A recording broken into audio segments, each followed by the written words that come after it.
This is episode 11 of the Women in Depth podcast.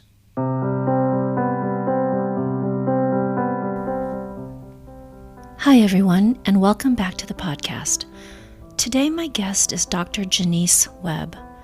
In today's conversation, Dr. Webb will deepen our understanding of what childhood emotional neglect is. Childhood emotional neglect is difficult to understand because it's about what didn't happen in childhood. It's subtle and invisible, yet it has the potential to profoundly impact the lives of those who've experienced it. I feel that childhood emotional neglect plays a large part in the lives of many, many individuals.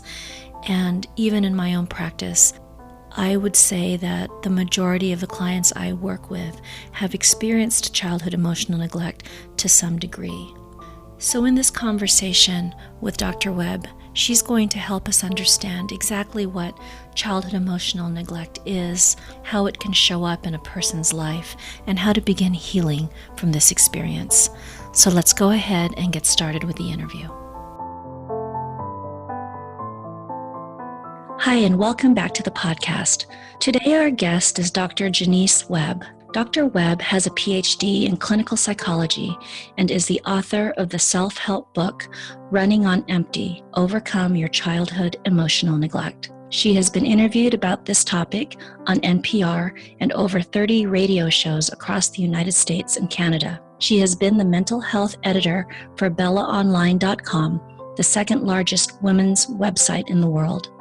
Presently, Dr. Webb writes weekly on the childhood emotional neglect page on psychcentral.com. Dr. Webb currently has a private psychotherapy practice in Lexington, Massachusetts, where she specializes in the treatment of couples and families. Hi, Dr. Webb, and welcome to Women in Depth. Hi, Lourdes. Thanks for having me here. I am really looking forward to our conversation.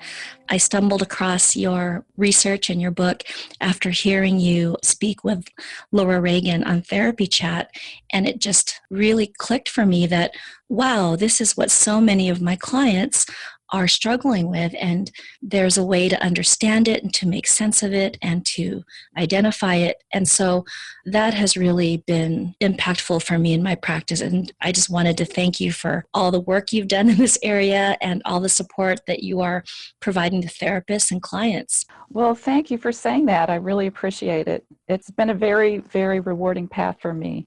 Dr. Webb, could you please share a little bit more about yourself? I know I gave a little bit of an introduction, but if there's anything else you'd like to add? Sure, I could say a little bit more about my career path. So I always knew I wanted to be a psychologist even when I was a kid. So I went straight into that through college, and I got my PhD and worked at many different kinds of mental health settings. For example, a psychiatric emergency room. I worked in substance abuse. I did day treatment. I did residential. I even worked for a managed care company, although I hate to admit that, but that was brief. Hope it doesn't make the listeners hate me. Well, the listeners won't hate you, but probably a lot of therapists will understand. Yes. Yeah. Okay. And so over the last 10 years, I've been in private practice. And in private practice that I've found my true passion within a passion. You know, psychology is my passion, but my real fascination and the thing that I'm very, very driven about is childhood emotional neglect and making it more well-known and understood. And, you know, my goal is to make it a household term so that it's used as often and as freely as other terms like child abuse or emotional abuse. I think those words we all talk about and hear and write about far more often than emotional neglect. Yeah, and you're doing that with your work. It is becoming something that is more commonly heard. And I think more and more therapists and people in general are beginning to become more aware of childhood emotional neglect and what it is. Can you share a little bit more about why you were drawn to the area of childhood emotional neglect? Sure. In my private practice, you know, just as many therapists do, I see one client after another client. And during that time, I just started to realize that a lot of my clients that seemed very different were voicing the same complaints, but just using different words. And many of them were describing just a feeling of emptiness and aloneness and not being fulfilled, even if they seemed to really have it pretty well together. And they would also say they had a really pretty good childhood. And they would start searching, like, maybe I was abused and I don't remember it. And I would go along with that for a while. And then I started to realize, wait a minute, there's got to be some common factor here that's at work in all of these people's lives. And it was in trying to figure that out that I realized it wasn't what had happened to them in their childhoods. It's what their parents had failed to do for them. You know, it seemed so simple, but their parents just hadn't validated or responded enough to their emotional needs. And, you know, these people, what they had in common was that they were avoiding their own emotions. They had pushed their emotions away to get by in their childhood homes. And then they'd carried that style of being in the world on into their adulthoods. So they were living their adult lives without full access to all of the emotions that they really needed to feel connected and motivated and enriched and alive. You know, when you described what the parents were, for whatever reason, unable to provide, which is that emotional attunement and that emotional response, you know, it just really has resonated with me with clients, like you said, are searching for a reason for their current state of affairs, their current struggles, and also that difficulty of even giving themselves permission to be struggling in any way, because in their minds, you know, everything's fine. My childhood was not bad. I have all these, you know, things in my life that I need to be grateful for. And so what I've noticed is that often when I begin to talk with clients about what was missing in their childhood and that emotional piece, I can tell that they are trying to make sense of this and accept it and integrate it into their experience. And that is a big part of the process. That's definitely a phase that takes some time. It really does. You know, it's so much easier. This is not to minimize the impact or the seriousness of child abuse, because of course it's horrendous and it's a huge factor in today's world. And for many people, at least it's memorable usually, because it's an event. It's something your parents do and you can remember it. But with childhood emotional neglect, often it's just, you know, your parents just didn't notice what you were feeling when you were upset or when you were sad or when you needed something, or they sent you to your room when you were angry instead of trying to work it through, or they didn't allow themselves to feel. And that enough was a loud and clear message to you, a sensitive child, that you were not to feel either. It's very difficult for people to wrap their heads around that, which is really understandable. It's even hard for therapists to wrap our heads around that. Yeah, because it's almost like if you were looking at a picture and you're trying to find something in the picture, like, where is it? Where is it? And you can't see it. And it's in the background. It's in the background. And even if you like listen to the audio, you know, on a video, it's still very hard to pinpoint because, you know, I think we get used to looking at things like yelling, screaming, other abusive behaviors. And like you said, not to minimize that, but this is really something that is hard to see unless you know what you're looking for. And I love how you described it. So I'll let you say it the way that you do so articulately, but it's what didn't happen. I think there's a phrase that you use to kind of capture that. Yeah, you know, for therapists, it really is the background of the clinical picture, not the clinical picture itself. You know, it's the background of your family picture. It's what you can't remember because you don't remember things that didn't happen. You remember things that happened to you, but your brain doesn't even register things that fail to happen. And that's really what makes up emotional neglect. It's things that fail to happen. Could you give some examples? I mean, you have a little bit already, but maybe a few more examples of how to recognize this in a person's past and maybe some of the other ways it can show up that people maybe don't expect. For example, I think you spoke about when maybe in a family, a parent is grieving or they're dealing with another child who has special needs. Oh, right. Well, let's say that you're raised by a parent who is very self-focused. They might be a narcissist or somewhere falling on that continuum where they really are very much about themselves. And so they're not abusive. They don't actually abuse you, but they don't emotionally abuse you or physically abuse you, but they're really looking at themselves. So you might see them looking at themselves a lot, and you might grow up to say, wow, my mother was narcissistic. But there's the underside of that, which is, what about you? your mother was looking in the mirror. She wasn't looking at you. The she wasn't looking at you part that really falls between the cracks. Or if you have parents who, here's a big one, permissive parents. These are the parents who really are buddies with their kids more than parents, and they let their kids, basically do what they want. The kids will figure it out. And it seems like it's very loving.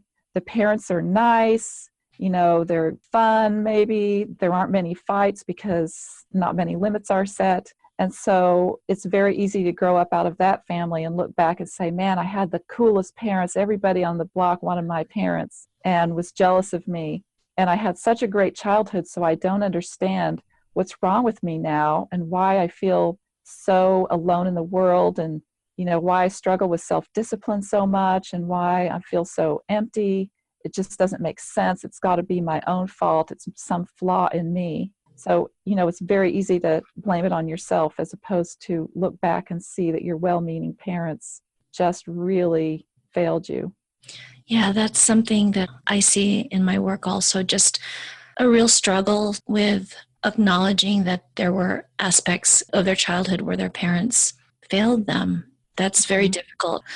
And that's an area in therapy where I've noticed as I support clients, I have to be very careful moving around that, because there's a desire to protect their parents, and a sense that if I look at my childhood in this way, I'm judging my parents or saying they were bad parents.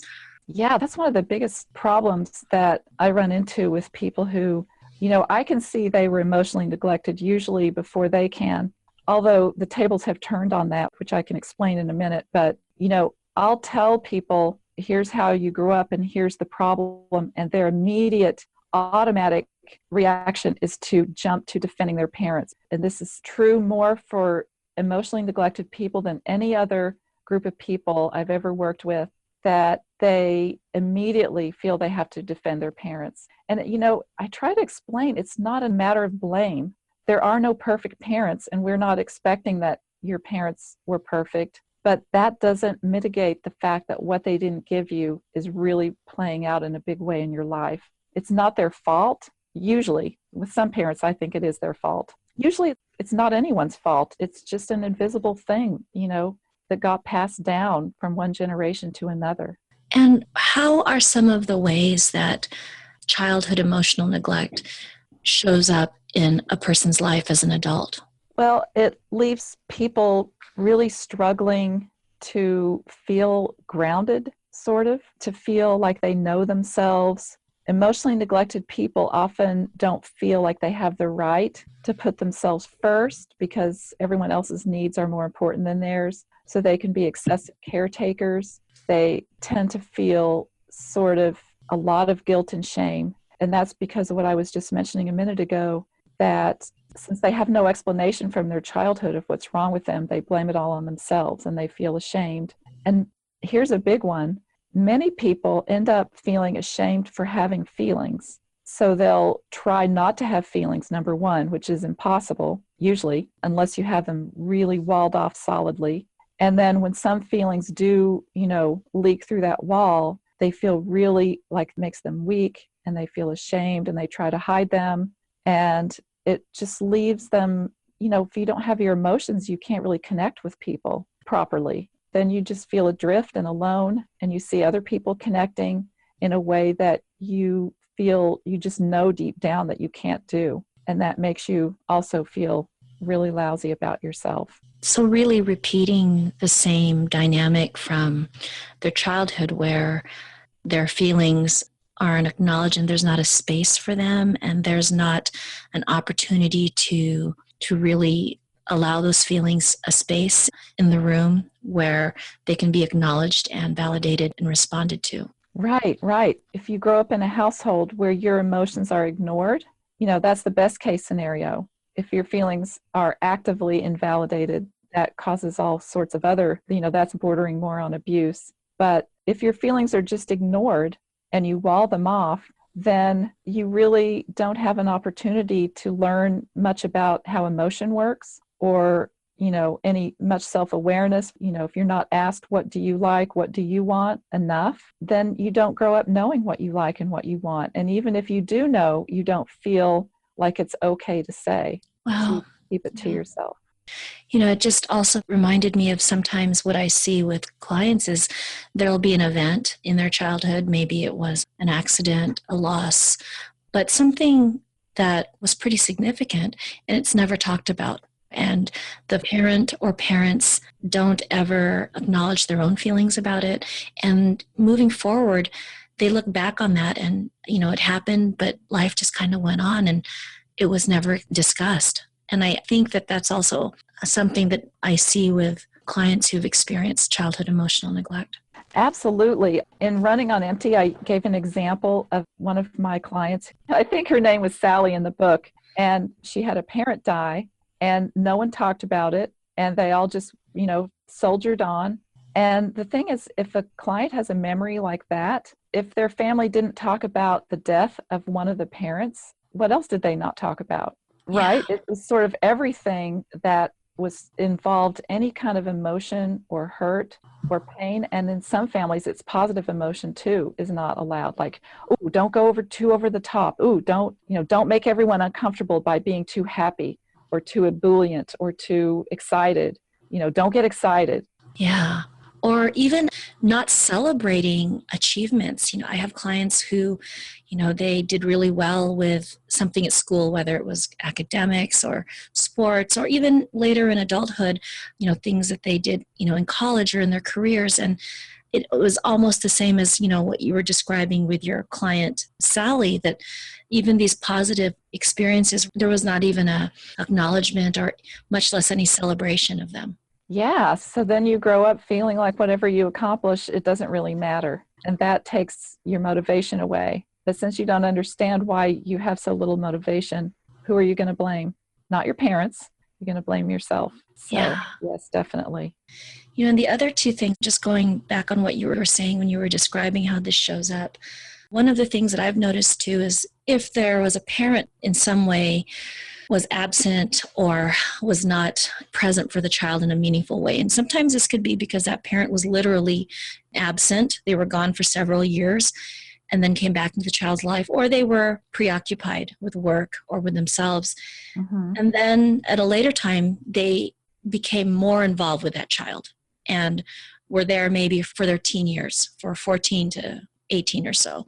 Mm-hmm. And what I've noticed is that clients will feel like it's not fair, or they'll struggle with looking at how the absence of that parent in the earlier part of their life has affected them because that parent was there later. Does that make sense?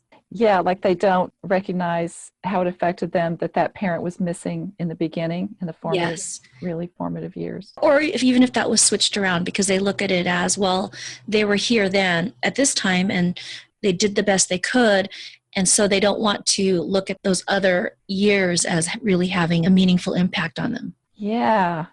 I'm sure you see this as a therapist as well, that, it's not a matter of blame, but if you don't place the responsibility where it belongs with your parents, you pay the price for it yourself. The damage falls somewhere. So if you're not holding your parent responsible, you're going to put the blame on yourself somewhere deep inside, and that's going to injure you. Yeah, and this reminds me of something one of my mentors said to me, that in order to heal, the first step in healing from whatever it is you're healing from is you need to acknowledge that something truly injurious has happened. And I think that, what we're describing here right now is really that acknowledgement of the individual or the client that, wow, this happened, or in this case of childhood emotional neglect, it's what didn't happen.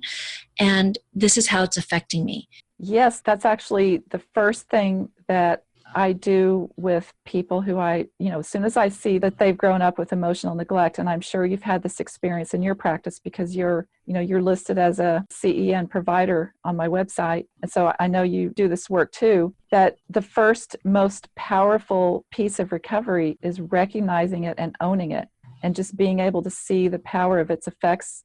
And when you go through that with a client, you see them just making that realization is tremendous. Yes, it is. It is huge. what you're describing is absolutely true, and seeing clients connect those dots and see the background of the picture, that's incredibly freeing and healing for them. Yeah, because they realize they don't have to blame themselves any longer. It gives them an explanation for all these things they've been struggling with. So, a lot of the guilt goes away, a lot of that feeling of being just inherently flawed goes away, and suddenly they realize that this is something they can deal with. Like, oh, it's a thing.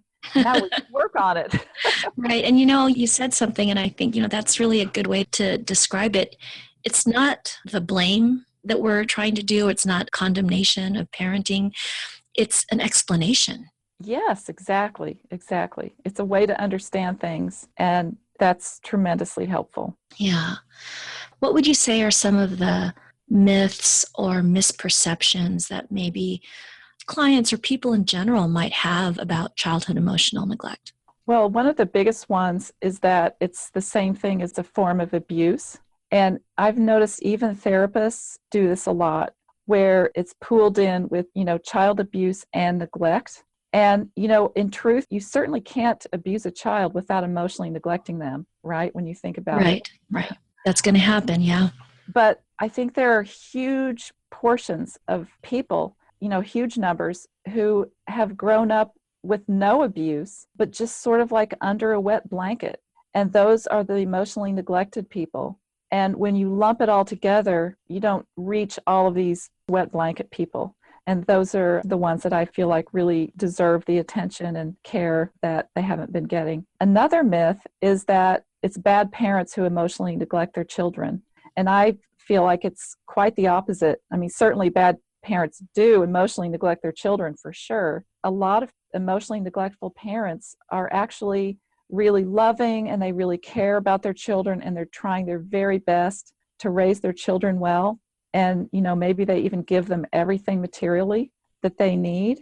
But, they grew up emotionally neglected themselves. So their parents didn't validate or respond to their emotions. So it's just a blind spot that they have. And, they're good people and good parents in every way, except for this.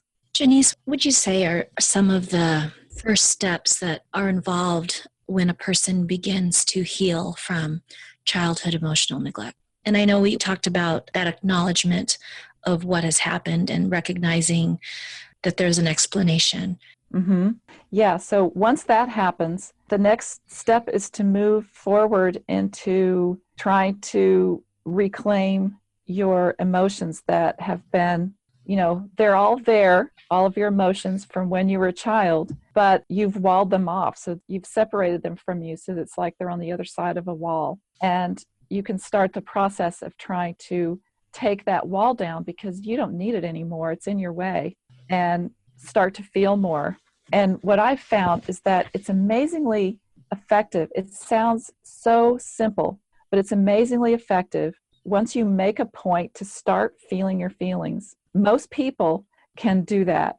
You'll start to get glimmers, and it can be kind of scary because, some people are really afraid, like, what's on the other side of that wall? I'm not sure I want it. And some of it, in truth, might be sadness and hurt and pain and anger and those kinds of things. But, you can manage that, and you can let it out bit by bit. And if it feels like too much, of course, you can have a therapist help you to calibrate it.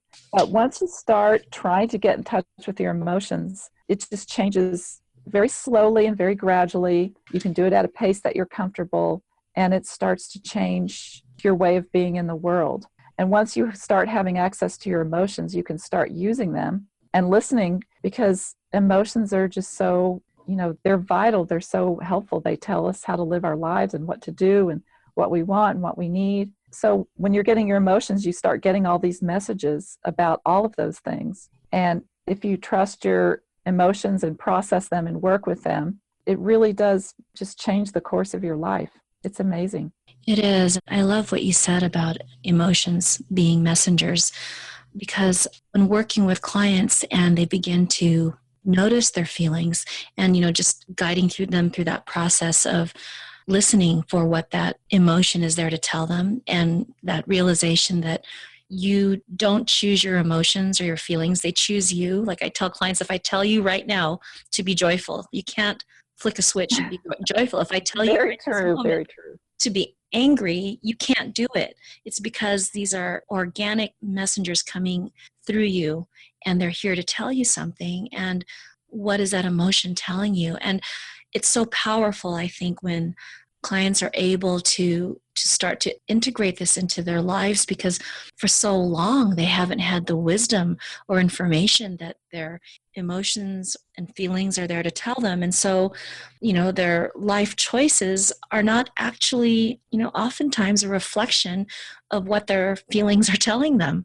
Yeah, it's amazing how many emotionally neglected people end up in a career that they just sort of stumble into it, or they stumble from one job to another, or they stumble into a marriage that it just kind of presented itself, so they accepted it, right? Because Yeah. if you don't have access to your emotions, then you can't make decisions based on the most deeply personal part of who you are, which is your emotional self. Yeah. And I think this goes back just to the heart of why childhood emotional neglect is such a big deal, and why it is so important, and how damaging it can be when it happens, because it really cuts off a valuable resource for that person. Yeah, I liken it to a cake that's baked, that looks beautiful, but it was made without sugar. So it looks Yeah. fine. Everyone looks at it and says, oh, what a great looking cake. Yeah. If you're the cake, you don't have any sugar in you.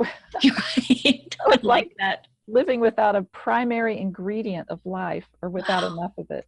Right. And a primary ingredient that, going with your cake metaphor, that it wouldn't be a cake without that.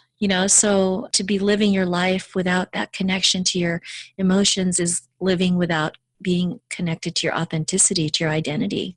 Right. Yes, exactly.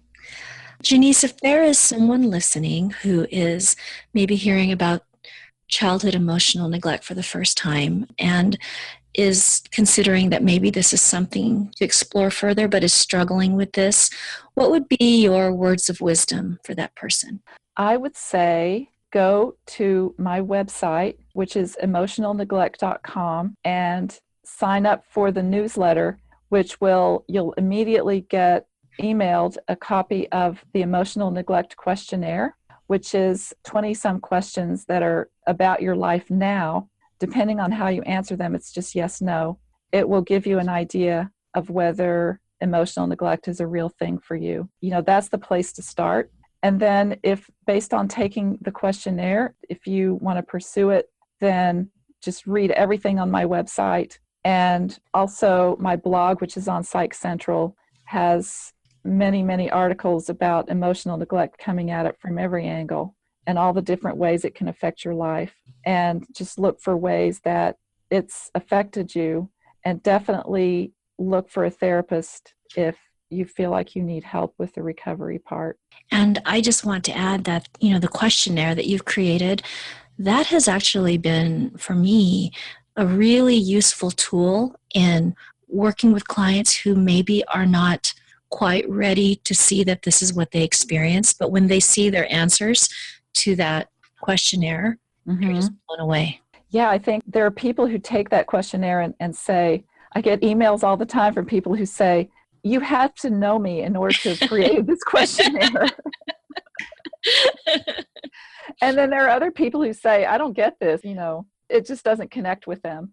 And so even though I have to say this questionnaire has not been systematically studied, I'm in the process of trying to do that, but I haven't developed norms for it, or it doesn't have established validity or anything like that. So I want to give that disclaimer.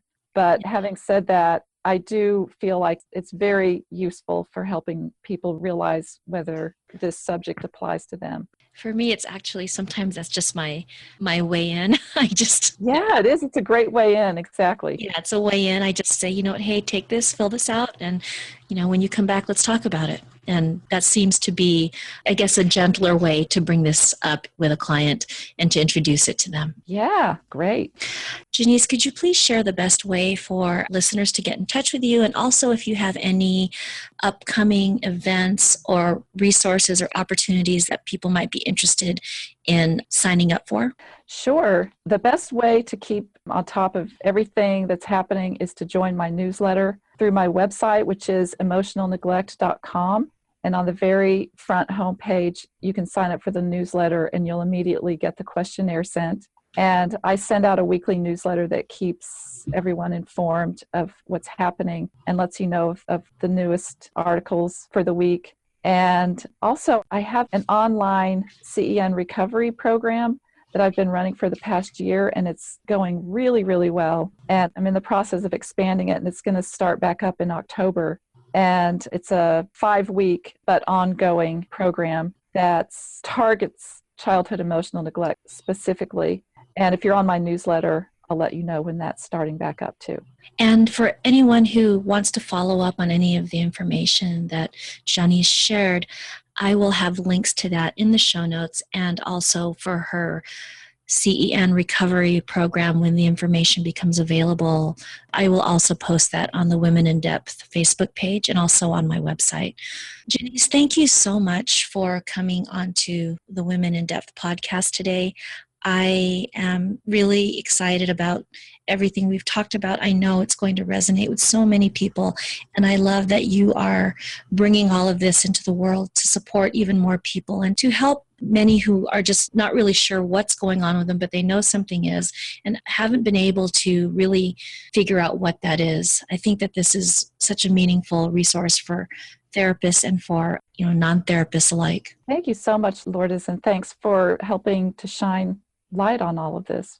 You're so welcome. I have learned so much from you, and just your work has really informed my practice and had a meaningful impact on the clients I work with. So thank you. That's wonderful to hear. All right. Take care. Thank you. You too. I hope you enjoyed today's conversation with Dr. Webb and that it deepened your understanding of childhood emotional neglect. For me, it was really helpful when she described emotional neglect as the background of the family picture rather than the foreground, and that this is also why it's so easily to overlook it because it's not visible or memorable. That childhood emotional neglect is a failure by the parent to notice or respond enough to their child's emotional needs. I strongly recommend checking out Dr. Webb's book, Running on Empty, Overcome Your Childhood Emotional Neglect, where she talks about the 12 types of parents who unknowingly emotionally neglect their children and the 10 issues that emotionally neglected children struggle with as adults. She also offers 6 strategies for overcoming emotional neglect. If you enjoyed today's episode, please subscribe on iTunes and leave a review. Thank you so much for listening, and see you next time.